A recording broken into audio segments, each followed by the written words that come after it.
I'm Lynn Harvey. I'm a life fly flyweight boxer. I'm boxing out of our O'Rourke gym in Inchicore, and I'm fighting on the Rise card in Talabach Small Arena on the 6th of October. Lynn, this is a conversation we were going to have, but possibly a couple of weeks or months further apart than we thought. You had planned your comeback in the summer, at the beginning of the summer, but that fight fell through. That's right, yeah. Very disappointing, because I'd come out of retirement and I'd spent a few weeks actually getting back reasonably fit, and then I had camp on top of that as well, so I was probably 11 or 12 weeks actually in camp when that got cancelled, so that was quite disappointing. But sure, I brushed it off pretty quickly and just I went on holidays with my son and came back then a couple of weeks later and just started again. So how's camp been going? We're a little under 10 days out. Yeah, so Saturday week we're on Thursday, so yeah, it's going well. I'm way more laid back this camp than I normally am. I think I normally let myself get a little bit too worked up, a little bit too obsessed with the fight, and I just decided this time around to just take a little bit of pressure off myself and just relax not in training. All my energy has gone into training, sparring, more so in this camp than ever. So I haven't relaxed on prep, like physically, but just maybe the amount of emotional sort of like obsession that I usually put into each fight, I've relaxed on that and just decided to put what energy I have into me training and me sparring. So I haven't been as in your face kind of like, you know, just like about me training and stuff. I've been a little bit more behind the scenes on this fight than I normally do be, and that's deliberate. I think the last time I was a year out of the ring was after my debut, and I think that fight, obviously that was a horrendous fight that I came back to, but you know, I think I hyped it up way too much and hyped myself up way too much, and I think that I put way too much pressure on myself, and had I been a little bit more relaxed, it might not have been as disastrous. But I just didn't want to make that mistake again. I just spent my time and my energy in the gym and in sparring so that I can just do my talking in the ring. So I'll save all the frills and the fancy and the pushing and loads approaching for a fight for a belt, which hopefully will be coming soon. So.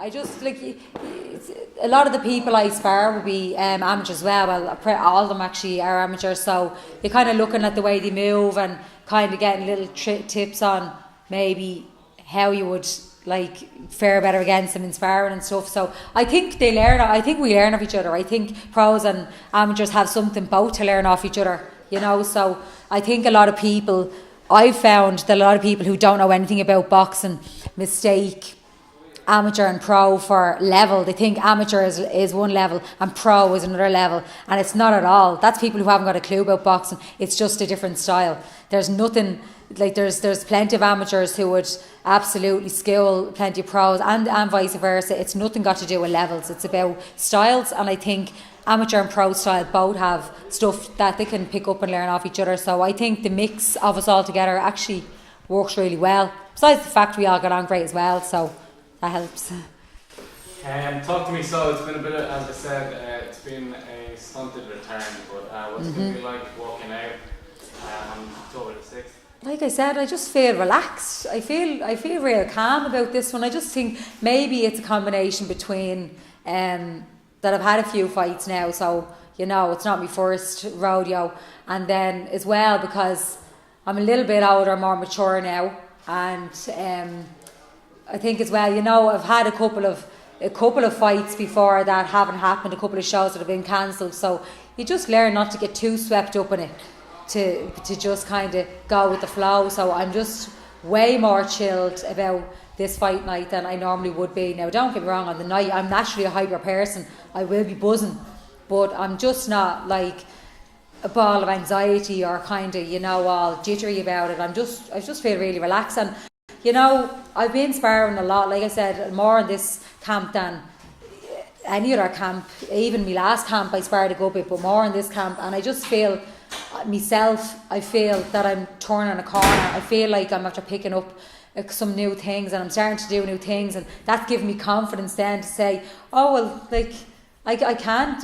I've always been kind of felt I've been known for like one trick pony, and attacking was my form of defence and all, and I'm after changing, and I just feel now I'm more confident to kind of try different things and look different, and I'm not saying real fancy things, but kind of like not just go forward. I'm definitely a lot harder to hit now than I used to be, and I'm looking forward to hoping to God to showcase now what I've been doing in sparring, because people have been saying it to me. You know what I mean? People have been saying to me, there's some change in you, and I've never seen you doing that, and I've never seen you move like that, or, and that's giving me confidence then. So I'm noticing it. Other people are saying it to me. Even got a couple of messages on Facebook saying, Lynn, impressed with your sparring, you really have to change after coming on. So I'm delighted, and I'm just looking forward to kind of getting out there and hopefully showing at least some of what I've improved on. So what's caused that change?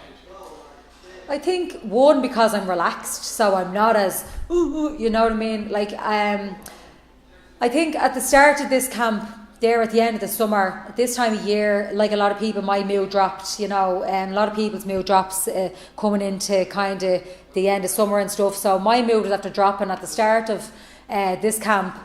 My mood was shit. Even everyone noticed it in there. I came in, just my energy was low, my mood was low, and the first couple of spars I had was brutal. I mean, like getting the head thumped off me, and I was just like, I was getting worried, and I'm like, oh, I hope this goes now. I can't spar when I have anxiety and I've depression, and me, your head is telling you you're shite and you're too old or you're crap or whatever, So how are you meant to perform? But luckily I just, I looked after myself, did meditation, take all my vitamins, do all my running, and I just listen to positive stuff. I've positive stuff and inspirational stuff all over my bedroom wall. Like it's nuts. Like, you know what I mean? I'm like a mad woman, but it's worked, and it lasted a couple of weeks, and I lifted up. And there about a month ago now, I started to lift out of it, and then I just was like, right, Lynn, you're feeling good now. And that's when the sparring started getting better. That's when my mind started getting clearer, and that's when I went in and just didn't go, for every shot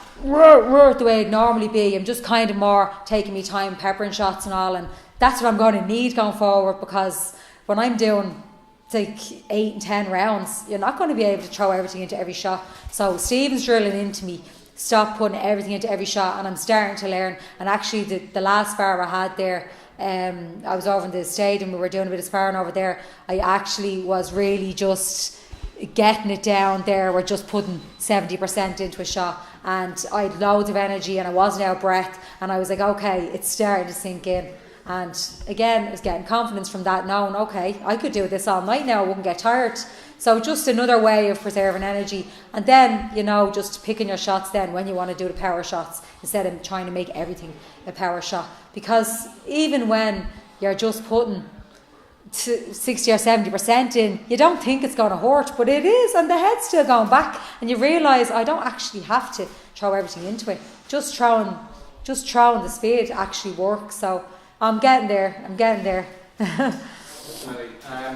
Just on that as well, I know you've been putting up stuff. You definitely are about your vision boards and your positive thinking and all that. So with that said, what's the vision on the 6th on Saturday night? How do you see the fight playing out and the night playing out, I suppose?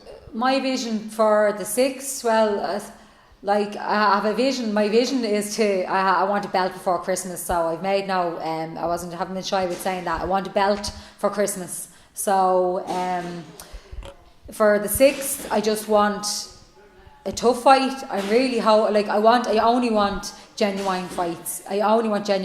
I'm sick of looking at fights where, that the other person isn't trying, or they're just trying to survive. I don't want fights like that. I've too much heart for fights like that. I want a genuine fight. I want someone who's going to come and she's going to try her best to win, and I'm going to try my best to win, but I'm going to win. That's the way I see it going. And honestly, I don't see it going any other way. The way my head is at the moment, the way I feel positive, the way my confidence after getting a boost, I don't see anyone coming over here on the 6th and beating me, and that's the God honest truth. I don't see anyone coming over here and beating me on the 6th. So hopefully then after that, I'd love with some luck, I'd love some kind of fight in November, even if it's abroad or somewhere, to get some kind of an 8-rounder in, and then please God in December go for some kind of a belt then for an 8-rounder, and then that would be happy Christmas for me. So that's the vision, that's the plan. So hopefully, as unreliable as boxing is, hopefully it goes to plan, because I know in boxing everything doesn't always go to plan. So